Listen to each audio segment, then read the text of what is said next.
apakah kali ini dari Kickpam dengan Frankie akan membuat tim Arakeoshi kesulitan dan bahkan harus melepaskan game kedua ini di tangan Kickpam, atau bahkan Arakeoshi akan mendominasi jalan pertandingan? So, langsung ini dia Arakeoshi versus Kickpam di MPL ID season yang ke-9. Yap, kita melihat R7 udah cukup low di area bawahnya. 1v1 dengan Maes kali ini. Dan V dengan Iron Hook-nya yang tidak mengenai siapapun dari Arakeoshi, namun masih ada Sang Winclaw dari Clay. Hanya memberikan poke damage aja di menit pertama untuk kedua tim. Wow, dan bahkan bisa aku bilang di sini dari sisi offlanernya MaEFZ mencoba untuk membalaskan keadaan atas seorang R7, tapi dari Frankie mencoba untuk menarik. Apakah di sini buffnya? Tolong, Pak Produser. Oh, tertarik, ini dia berhasil melakukan resetisasi terhadap Orange buff yang dari Albert, memiliki sedikit keuntungan atas jungler Kickpam yang mungkin akan mendapatkan Orange buff terlebih dahulu. Iya, ini membuat Albert tentunya harus lebih bersabar lagi, dapetin buff terlebih dahulu, dan memang efektif ya. Ini Franco dari Renvi setidaknya buying time lagi untuk Albert akan farming yang terlebih dahulu, namun Iron Hook yang sudah terbaca oleh Finn bisa dihindari begitu saja. Bahkan Renvi kali ini mencoba untuk melakukan rotasi yang tidak berhenti area jungle yang dimiliki Arakeoshi. Bahkan kalau kita ngeliat Kickpam bermain dengan cukup sebenarnya pasif juga sih. Mereka nunggu Iron Hook yang benar-benar connect dari Renvi-nya. Wow. Melihat seperti itu, nampaknya Skylar tidak akan di cover terlalu banyak, lebih direlakan begitu saja, dan Turtle-nya tentunya sudah menuju ke arah lane of down. Renvi is coming bersama dengan Skylar, tapi lihat di depan sana ternyata ada 3 player dan almost Renvi nggak berhasil mendapatkan satu tarikan maut. Skylar flicker yang cukup tepat, tapi ternyata Julian bersama dengan kawan-kawan akan ditukar dengan satu buah Turtle dengan ganking yang tidak berhasil. Masih di tangan Arakeoshi keuntungan kali ini, lihat Windblade, dan juga kali ini Renvi masih belum berhasil menarik. Dan kalau aku bilang, ganking di atas tadi yang terlalu lama membuat kerugian cukup banyak. Ya banyak sih, karena mereka ke delay ya.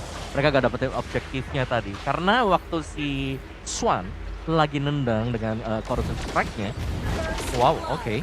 Harus ke pick off sedemikian rupa. Maksudnya adalah waktu dia nyerang, dia gak dapetin level 4. Dia belum punya Tone of Memory. Beda cerita kalau tadi udah ready untuk Tone of Memory. Oh, tertarik Clay di depan sana, tapi ternyata masih ada Purify. Masih bisa diselamatkan dari ganking yang dilakukan oleh para pemain dari tim Kickpam, karena damage juga masih belum terlalu maksimal. Sedangkan Julian mencoba untuk farming, mengejar ketertinggalan atas seorang Albert yang memiliki satu level di atas dari seorang Julian. Sementara kali ini Renvi bakal coba berfokus terlebih dahulu, mungkin bakal nge-baby Swan kali di area atas. Dan R7 berhasil mengusir pergerakan dari Maes kali ini di area bawahnya. Arakeoshi, mereka belum terlalu ada permainan yang cukup agresif. Kickpam juga masih menunggu inisiasi yang baik tentunya dari Iron Hook Renvi kali ini. So, ini bakal menjadi early yang cukup pasif dari kedua tim. Apalagi kita tahu dari Albert sendiri, ini kemungkinan besar dari jungle-nya bisa aja diganggu sama Renvi. Jadi set lagi seperti menit-menit awal tadi. Oke, saking respect-nya 3 pemain dari tim Arakeoshi, mereka sebelum ke arah top lane aja, dia muternya jauh banget. Dia muternya dari tengah, karena di bus yang belokan ini, itu bisa ada Renvi atau Vince, dan langsung coba ternyata di commit, berhasil mendapatkan PGN, lewat ke arah yang salah, baru dibilangin, lewat di sana, langsung hilang di telan bumi, tak tersisa. Sedangkan Skylar mencoba untuk memberikan sedikit damage, Spraydon, tapi ternyata dia memilih untuk memberikan roket, melakukan clear minion, nampaknya belum berhasil, dan plating yang dilakukan Julian cukup baik, menghilangkan seluruh gold yang dimiliki dari tim Arakeoshi di top lane. Iya, ini Skylar memang agak sedikit terganggu oleh pergerakan yang dibawa oleh Kickpam, namun Julian masih bisa untuk mendapatkan satu buah kumang di area atas, dan Clay pun sepertinya bakal harus bermain agak sedikit sabar kali ini di area mid-nya. Ini Vince-nya bareng sama Renvi terus ya, karena mereka mau mainin kombonya. Betul, Bloodhound langsung kena Windblow juga, langsung di-punish dengan adanya Windstorm. Tapi sejauh yang kita melihat bahwa dari Arakeoshi dan juga Kickpam, mereka masih tetap santai. Mereka masih tetap bermain secara objektif, dan seperti ini untuk objektif pelan, Arakeoshi nanti mereka yang akan pegang kendali masuk ke mid game. Intip dikit dari item build-nya juga, Clay sudah punya Clock of Destiny. Sedangkan untuk dari sisi Kickpam, mereka butuh sesuatu sih. Mereka butuh mid lane-nya agar lebih cepat kaya juga, dan akhirnya sudah mulai nyusul buat Vince. Oke, Vince-nya udah mulai mencoba untuk menyusul kali ini.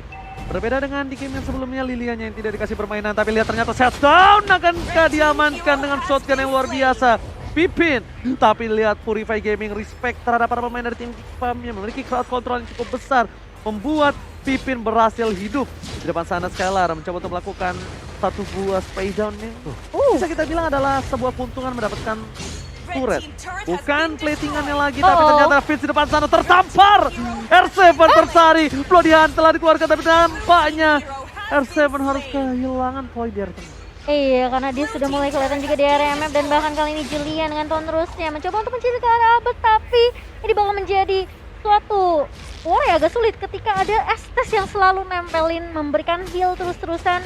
Ini bakal jadi PR yang kedua untuk Geekfam. Gimana caranya mereka nge-shutdown Finn terlebih dahulu mungkin nantinya. Benar, jadi satu momen yang sudah didapatkan tadi oleh Geekfam adalah mereka bisa langsung masuk menyerang dengan menggunakan Bloody Hand yang dimiliki oleh Rangun. Tapi itu pun harus dengan posisi bahwa Renvi udah siap banget. Dia harus bisa ngebuka, dia harus rela untuk ngebadanin semua damage dari Arkehouse. Dia kayak hit or miss ya. Kalau memang hit, dia bisa komboin sama Vince-nya. Tapi kalau miss, dia harus siap-siap terpanik balik. Oke, spray down dikeluarkan di depan sana, langsung ada Lancelot, tapi ternyata Julian tertabrak, benjol dan tertarik. Masih bisa di-heal oleh seorang Pipin. Berhasil menyelamatkan suara Skylar dan bahkan kehilangan turret di arah bottom lane. Ter-outplay sepertinya permainan dari tim Geekfam di arah bottom lane yang harusnya diuntungkan Geekfam. Jadi kerugian yang sangat-sangat tidak adil. Dan bahkan aku ngelihat dengan permainan yang dibawakan oleh Arkehouse sampai menit ke-7 ini, mereka hanya peduli dengan objektif turret. Mereka nggak mau terlalu overcommit. Dengan adanya war mungkin seperti yang tadi, Skylar masih bisa bertahan, masih bisa survive di area bawahnya dengan bantuan dari Finn. Dia bisa aja nyulik ke arah Renvi, tapi dia nggak mau. Dia lebih pikirin, oke, amanin turret objektif, dapetin turtle, coba untuk kandangin Geekfam nantinya, baru mereka siap untuk war 5 lawan 5. Oke, tapi di depan sana Renvi, R7 mencoba untuk menangkapnya. Nampaknya Julian, hati-hati tidak boleh terlalu overcommit. Para pemain dari tim Geekfam, mereka juga masih harus menunggu momentum dari seorang Renvi dengan mendapatkan satu buah tarikan. Mancing Mania nggak berhasil, langsung knockout strike dikeluarkan. Snipernya hampir saja kena seorang Vince yang membuat dia agak sedikit miss. Pergerakannya masih belum bisa diperkirakan, tapi lihat Pipin, semua komitan langsung hilang begitu saja. Finn yang menjadi salah satu poros utama pertahanan dari Arkehouse, sustainability-nya dihilangkan kali ini Opung Wawa. Ya itu satu atau mungkin dua kali ya kita melihat hal yang sama dilakukan untuk Geekfam. Jadi mereka ngebukanya dengan Windblow atau mungkin dengan tarikan Iron Hook yang dimiliki oleh RNV dan kemudian harus dipunish di sana juga. Karena kalau nantinya dari Finn bisa survive, itu pasti akan kembali keadaannya dengan heal-nya. Iya, tapi bakal dikejar begitu saja. 2 damage dulu dari Arkehouse. Mereka mau paksain tim fight-nya di area atas kali ini. Dan bahkan juga R7 sudah mulai join tim fight barusan, hanya memberikan poke damage aja ke Julian. Cukup untuk penumbangan Renvi sendiri karena mereka tahu ini initiator yang benar-benar harus ditumbangin terlebih dahulu. Hampir tercutting, hampir terpotong. Satu buah Iron Hook itu bisa mengubah segalanya loh. Bener banget, dan bahkan kalau bisa kita bilang ya, di sini hampir saja seorang Vince itu menjadi korban kalau dia nggak flicker. Dan Renvi karena dia harus berada di garis depan, mau nggak mau dia harus menjadi samsak di game kali ini, dan R7 bisa tertarik kali ini oleh seorang Renvi. Ini yang harus diperhatikan. Sedangkan Julian benar-benar dikasih space farming yang sangat-sangat dimaksimalkan, walaupun ini menjadi salah satu space yang sangat kecil menurut aku untuk seorang Lancelot di menit yang ke-9. Iya, apalagi Albert dengan Hison Shin yang bisa di pressure ya, bisa dicari mungkin dengan Lancelot kali ini bebas banget. Bebas banget. Bener, dia selalu ada space-nya karena Skylar-nya yang menjadi-jadi. Plus dia selalu buka Mountain Shocker-nya, kapanpun itu ada selalu dibuka. Jadi infonya bener-bener terang banget buat Arkehouse. Sementara kali ini Geekfam mereka sepertinya agak sedikit berat kalau misalnya mereka mau kontes slot mereka yang pertama nih. Sakit juga ya. Sedangkan itu ada Julian di depan sana mencoba untuk melakukan clear minion atas para pemain dari tim Arkehouse. Mereka berkesempatan untuk mendapatkan satu buah turtle. Akankah tim fight?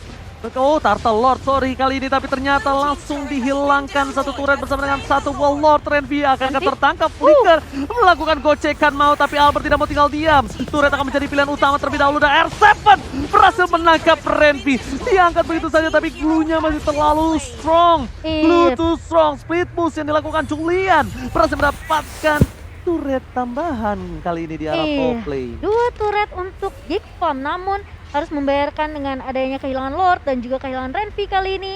Ini setidaknya buying time yang cukup banyak yang dibawakan oleh Julian. Ini membuat Arkehoshi mereka mau nggak mau harus benar-benar peka sama minimap di area atas. Sementara untuk itemnya kok Yes, dari itemnya sih R7 sih yang udah siap banget ya untuk fight, untuk ngebadanin semua damage dari Geek Fam. Jadi gak ada yang bisa ngenembusin dia sekarang, apalagi kalau dia sudah punya split. Oke, tapi lihat di atas sana udah ada Lord yang tumbang.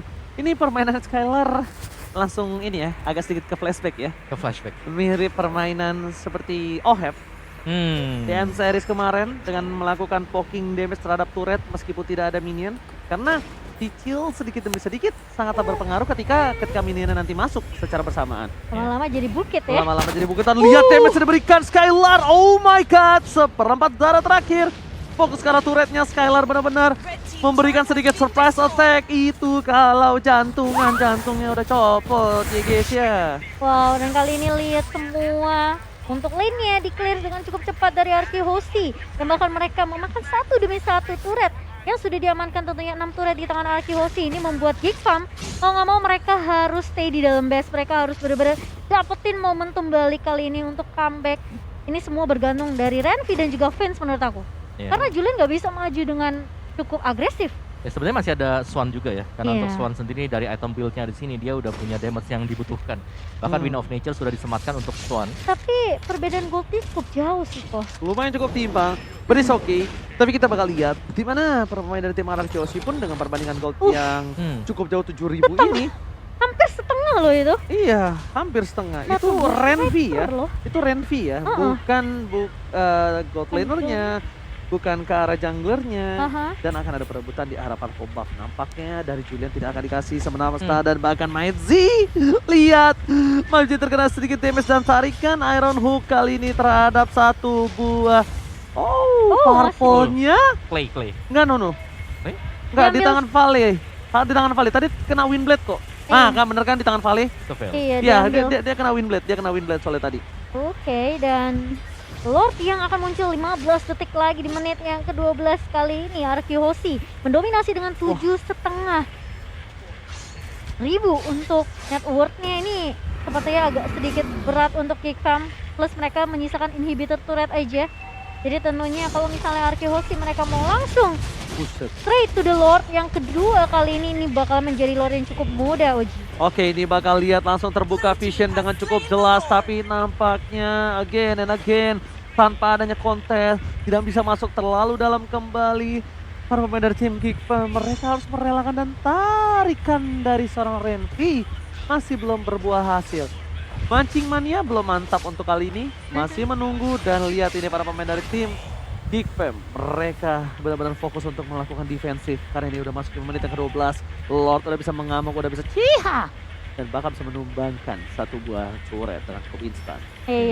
Konsol udah mulai dibuka kali ini mengincar ke arah R7, tapi apakah sesuai dengan planning? Renvi tarik ke arah satu buah minion kali ini dan masih bisa di defense dan cukup baik dari R7 juga mencoba untuk memberikan speed langsung tancap ke arah seorang Renvi kali ini dan bahkan lihat damage yang dibuka oleh Albert.